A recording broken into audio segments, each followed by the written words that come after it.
নমস্কার। যুক্তি তর্ক সঙ্গে অর্কয়ে আপনাদের স্বাগত। আপনাদের সঙ্গে আমি অর্কপ্রভ সরকার। কয়েকদিন দক্ষিণ ভারতে ছিলাম, ব্যাঙ্গালোর, ম্যাঙ্গালোর, আরো অনেকগুলো জায়গায়। একেবারে ব্যক্তিগত ব্যাপার। দুটো জিনিস আমার মনে হলো যে আপনাদের সঙ্গে শেয়ার করা প্রয়োজন। ম্যাঙ্গালোর শহরের পঞ্চতারকা হোটেল বলুন বা 4 স্টার বলুন বা সিসাইড কাফে বলুন, ওখানে যারা কাজ করছেন তার সিংহভাগ এই বাংলার ছেলে আর উত্তর পূর্ব ভারতের ছেলেমেয়েরা। বলতে পারেন হোটেল ইন্ডাস্ট্রির 70% বাঙালি এবং উত্তর পূর্ব ভারতের ছেলে মেয়েরাই দখল করে রেখেছে। আমার সঙ্গে আলাপ হলো বনগাঁর ছেলে, উলুবেরিয়ার ছেলে। আমি তাদের জিজ্ঞাসা করলাম, তোমরা এত দূরে আছো? বললো, কি করব দাদা, এখানে যা বেতন পাই, আমাদের খাওয়া এবং থাকা দুটোই ফ্রি। যেখানে কাজ করি তারা সেটাই প্রোভাইড করেন, সেই কোম্পানি বা সেই ওনার।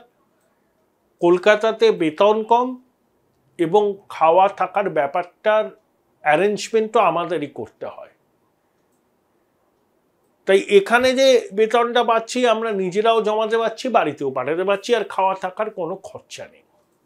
তাই আমরা পরিবার ছেড়ে, বাবা মাকে ছেড়ে পড়ে রয়েছি 2000 কিলোমিটার দূরে। ছুটি পেলে যাই বছরে। আমার খারাপ লাগলো। ট্যুরিজম আমরা করতে পারবো না তা তো নয়, সেখানে কর্মসংস্থানের বিপুল সম্ভাবনা আছে।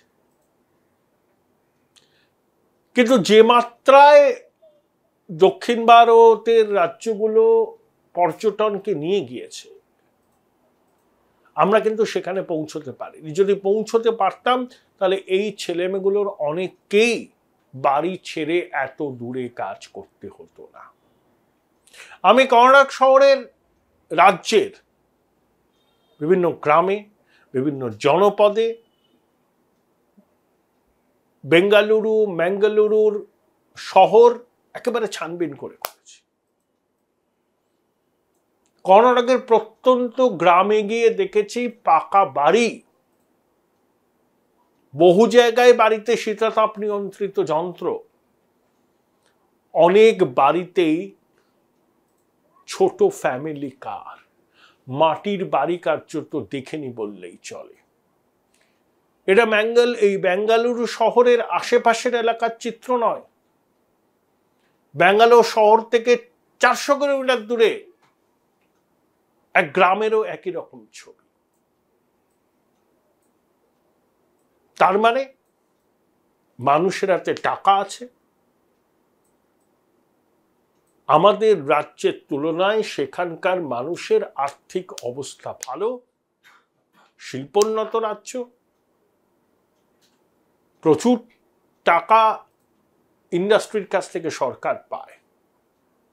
এটা যেমন একটা চিত্র, আবার কংগ্রেসের ক্ষমতা সেখানে, তাই করাপশন তো আর পিছু ছাড়বে না কংগ্রেসকে। এখানেও করাপশন কি করেছে শুনো। আদিবাসীদের জন্য প্রকল্প মহর্ষি বাল্মীকির নামে 90 কোটি টাকা তছরূপ করেছে।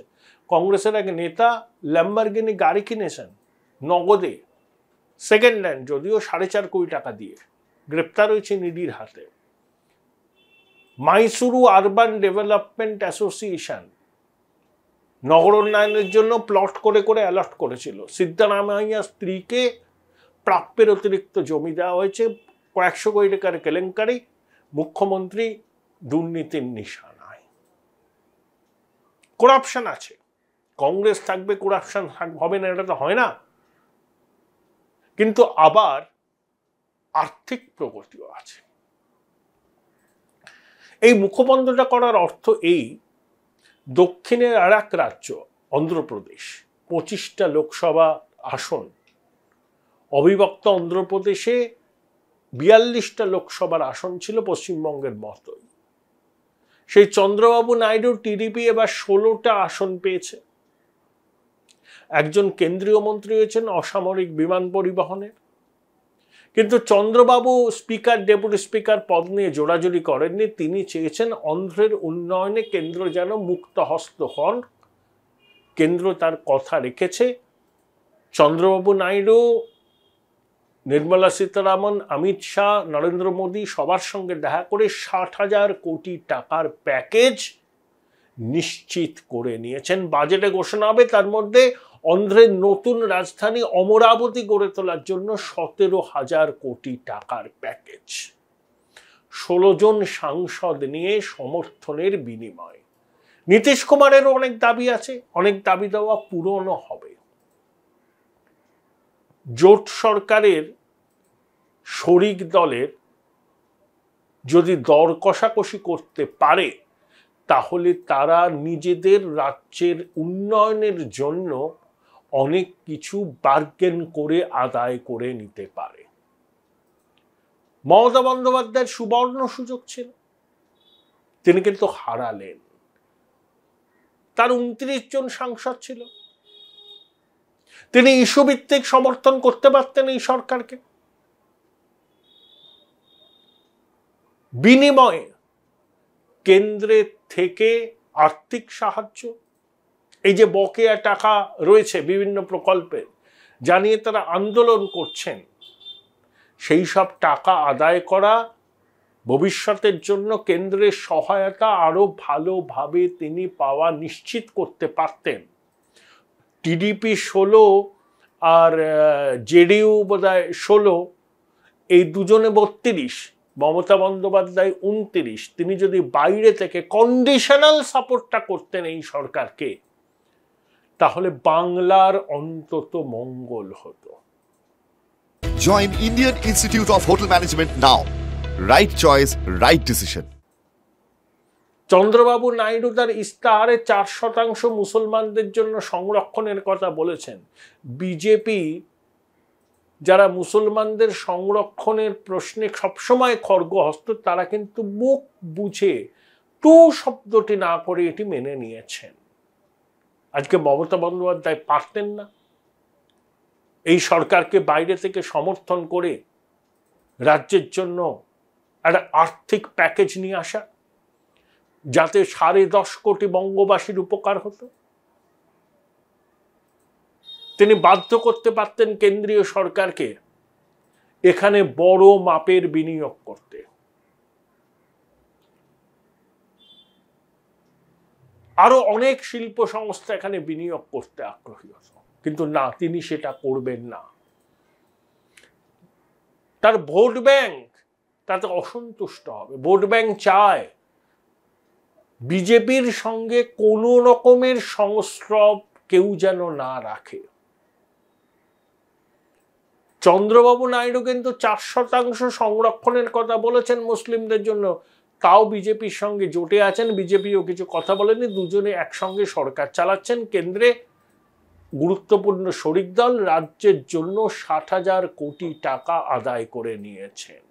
ইন্ডিয়া জোটের অনেকেই চন্দ্রবাবু নীতিশকে উস্কেছিলেন, তাদেরকে ইন্ডিয়া জোটে আসতে বলেছিলেন, কিন্তু বুদ্ধিমান চন্দ্রবাবু এই ফাঁদে পা দেননি। তার এখন পাখির চোখ অন্ধ্রের উন্নয়ন, নতুন রাজধানী অমরাবতীকে ঢেলে সাজানো।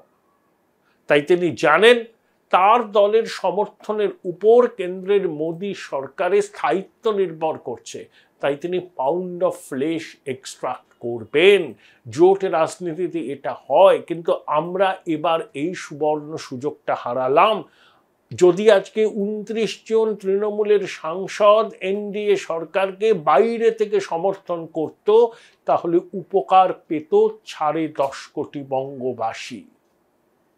অনেক কিছু আমরা আদায় করতে পারতাম, কিন্তু না, আমরা খালি বলছি এই সরকার পড়ে যাবে। কিভাবে পড়বে? কোন অঙ্কে পড়বে? বিজেপির একাই 240, এনডিএর 293, ইন্ডিয়া জোট কিভাবে সরকার করবে? কংগ্রেস 99, সমাজবাদী পার্টি 34, তৃণমূল 29, ডিএমকে 22। তাদের মধ্যে দড়ি টানাটানি নেই, ক্ষমতার ভাগ পাওয়ার জন্য আকাঙ্ক্ষা নেই। তাহলে ইন্ডিয়া জোটের সরকার কোন অঙ্কে স্থায়ী হবে, এটা যদি মমতা বন্দ্যোপাধ্যায় দয়া করে আমাদের বুঝিয়ে বলেন। ইন্ডিয়া জোটের সরকার হবে না, এবং আমার ধারণা ইন্ডিয়া জোটেরও ভাঙন হবে বাজেটের পরে। কারণ এই সমস্ত আঞ্চলিক দল খুব বেশি দিন ক্ষমতার বাইরে থাকতে অভ্যস্ত নয়। উদ্ধব ঠাকরেকে যদি বিজেপির কেন্দ্রীয় নেতৃত্ব বলেন যে মহারাষ্ট্রে বিধানসভা নির্বাচনে তারা উদ্ধব ঠাকরেকে মুখ্যমন্ত্রী পদপ্রার্থী করে নির্বাচনে লড়তে চান, তাহলে উদ্ধব ঠাকরে ইন্ডিয়া জোটে বেশি দিন থাকবে না। এটা আঁচ করেই শরদ পাওয়ার বলেছেন যে কাউকে প্রজেক্ট করে মহারাষ্ট্রের বিধানসভা নির্বাচনে তারা যাবেন না। তাই মমতা বন্দ্যোপাধ্যায় কোন কল্পিত অঙ্কে বলছেন যে এনডিএ সরকার পড়ে যাবে? ইন্ডিয়ার শরিকদের তিনি একটা একটা করে রাখতে পারবেন তো? ইতিমধ্যেই ইন্ডিয়া গ্রুপের মধ্যে নিজের প্রাসঙ্গিকতা ধরে রাখতে তিনি একটা জিঞ্জার গ্রুপের চেষ্টা করছেন। তাই উদ্ধবের সঙ্গে দেখা করছেন, শরদ পাওয়ারের সঙ্গে দেখা করছেন, কিন্তু কংগ্রেসের সাথে সেভাবে কোনো যোগাযোগ রাখছেন না। হ্যাঁ, রাহুল গান্ধীর সঙ্গে তার 15 মিনিট টেলিফোনে কথা হয়েছে, সেটা স্পিকার নির্বাচনের রণনীতি স্থির করার জন্য। আমরা শুধু রাজনীতি করে গেলাম। সুবর্ণ সুযোগ ছিল যে কেন্দ্রীয় সরকার দুহাত খুলে রাজ্যকে সাহায্য করত, যেটা করছে অন্ধ্রপ্রদেশকে, যেটা করবে বিহারকে। সমর্থনের বিনিময়ে মমতা বন্দ্যোপাধ্যায় এই সরকারে যোগদানের কোনো বিষয় ছিল না। তিনি যোগদানের বিষয়টাকে এড়িয়ে গিয়ে বাইরে থেকে ইস্যু বেশ সমর্থন করতে পারতেন, কিন্তু না, তিনি করবেন না। ওই তার ধারণা ভোট ব্যাংক অসন্তুষ্ট হবে। শুধু নির্বাচনী রাজনীতি, শুধু ক্ষমতায় থাকার প্রয়াস। 10.5 কোটির বঙ্গবাসীর ভালো মন্দ বিবেচনা একটু করুন। সর্বক্ষণ কেন্দ্রীয় সরকারের সঙ্গে যদি আপনি পায়ে পা লাগিয়ে ঝগড়া করেন, তাহলে কেন্দ্রীয় সরকারও আপনার দাবিকে খুব সহানুভূতির সঙ্গে দেখবে বলে মনে করাটা উচিত হবে না। আপনি স্বাস্থ্যসাথী চালান, আপনার কার্ডের মধ্যে আপনার ছবি আছে। আপনি যদি আয়ুষ্মান ভারত চালাতেন, আপনার খরচ কমাতো, চালালেন না। এরকম অনেক কেন্দ্রীয় প্রকল্প আছে যেগুলো আপনি এই রাজ্যে চলতে দিলে আপনার বোধহয় একটু আর্থিক বোঝা টোঝা লাঘব হতো। দেখছেন তো বিদেশি বিনিয়োগের কি করুণ ছবি। 2023-24 অর্থবর্ষের শেষ ত্রৈমাসিকে ওই 600 কোটি টাকার একটু কম প্রত্যক্ষ বিদেশি বিনিয়োগ হয়েছে। 2022-23 অর্থবর্ষের শেষ ত্রৈমাসিকে 1287 কোটি টাকার বিদেশি বিনিয়োগ হয়েছিল পশ্চিমবঙ্গে। 23-24 অর্থবর্ষে শেষ অর্থে 56% কমে গেছে। এই তো শিল্পের মলিন ছবি। বিজিবিএস করেন, ঢক্কানি না দেওয়ায় লক্ষ লক্ষ কোটি টাকার বাণিজ্যের প্রস্তাব আসে, বিনিয়োগের প্রস্তাব আসে, বাস্তবের মাটিতে তার কতটুকু রূপায়িত হয় সে সম্পর্কে এখনো একটা শ্বেতপত্র আপনি প্রকাশ করলেন না। এবার আমরা চেয়ে চেয়ে দেখব বিনিয়োগ চলে যাবে উড়িষ্যায়, বিনিয়োগ চলে যাবে আসামে, বিনিয়োগ চলে যাবে বিহারে, বিনিয়োগ চলে যাবে তেলেঙ্গানায়, বিনিয়োগ চলে যাবে অন্ধ্রপ্রদেশে, আর আমরা ঈশ্বর পরিত্যক্ত বঙ্গদেশে 10.5 কোটি মানুষ বঞ্চনার শিকার হব, ভুক্তভোগী হব। উন্নয়নের অমৃত কুম্ভ থেকে বিন্দু বিন্দু জিডিপিও ঝরে পড়বে না এই পশ্চিমবঙ্গে। দায় কার? দায় হচ্ছে এই রাজ্যের শাসক দলের শুধুমাত্র ভোট ব্যাংক সর্বস্ব রাজনীতি, যার খেসারত 10.5 কোটি বঙ্গবাসীকে দিয়ে যেতে হচ্ছে।